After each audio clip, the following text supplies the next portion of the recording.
Ayan, good morning, good morning. Pinanganak siya kahapon. Ayan, pagkakuha namin sa kanila ng hapon na kukunin na sana, nakita ng kabrogi na may anak na siya. So, ayan, oh. Thank you, Christine, sa malusog mong anak, sa iyong baby boy. Ayan, welcome to the family.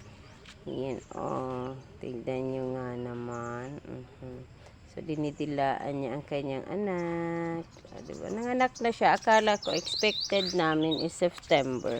So, hindi ko na nakalimutan ko na. May pala, nanganak na siya.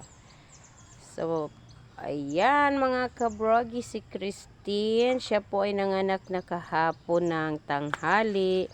Kaso hindi namin nabantayan, hindi nakita kasi doon namin itinali namin doon sa damuhan. Pagkakita nung kukunin na siya ng hapon, surprise kami kasi nga nanganak na pala siya. So ang laki-laki ng dede ni Christine, daming gatas. Thanks naman. Thanks God sa blessing. Alhamdulillah. Ayan, oh, may blessing na naman si Kabrogi.